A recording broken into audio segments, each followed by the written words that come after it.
in the first mention of the church, and there's a reason why I'm doing this, and you'll know later. It's mentioned, the first time the church is ever mentioned is Matthew, the 16th chapter, verses 18 through 19. Jesus said to Peter, "For thou art Peter. Upon this rock I will build," this rock. You are a Petra, or a small little rock. "But upon this rock I will build my church, and the gates of hell shall not prevail against my church." Now, you can quote that all you want to, but when you stand up and believe it, and look at the devil like Brother Barnes did and said, "No, you're not coming any closer to me. I'm not backing down, you're backing down. The gates of hell can't prevail against this." You find out who you are and where you are, and then you can call his hand. He ain't scared of you. I use the language of the street. He's not scared of either one of us, but what's inside of me, and that name, there's no other name like it. He fears that name, and the Holy Ghost in me can quieten him in a minute. And you just hang in there. You just hang in there. That's the first mention of the church, upon this rock. And I will give unto thee, Peter, the keys unto the kingdom of heaven.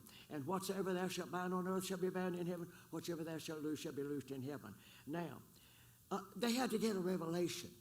They had to get a revelation for of this. I want you to know that Peter and Paul had a revelation of the deity. They had Jesus asked them, "Whom did they say?" Okay, we won't go there. "Whom do you say that I am?" I'm finding out if you really believe, or do you know who I am? Okay. Jesus himself gave Peter the keys, and Paul honored. Now, that's what I want to show that for. Say, Paul honored that position. If I don't get enough more time, because I'm going to nail it down. The man that wrote 14 books in this Bible. The man that there's no New York lawyer that had the genius of a mind that the Apostle Paul had. But you will even notice, even when he goes to these trials, he is very courteous to those judges and to the kings and to the governors and to those that were beating him to death, even his countrymen and his kinsmen. He loved them. He was sent to the Gentiles, but everywhere he went to the synagogue and got a chance to talk to those Jews.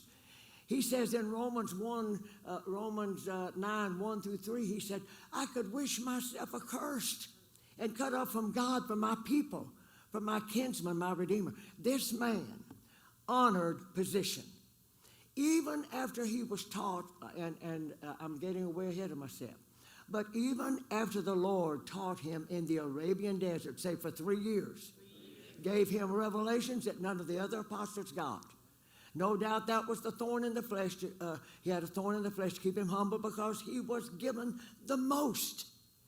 But he tells you in Galatians, the 1st chapter, how he's chosen from, and all that. He said, "No man taught me this. This is not man-made religion."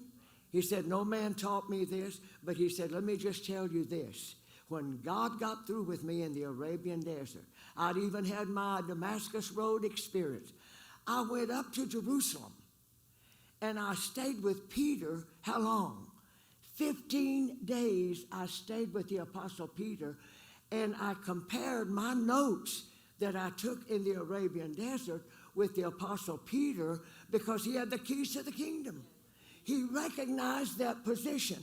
I tell you that because of the infallibility of this wonderful truth, no matter who it is, if God chooses them and God elects them and God gives them authority, then I will honor that and honor that position. Say, "I got it." That's why I mentioned about the church. So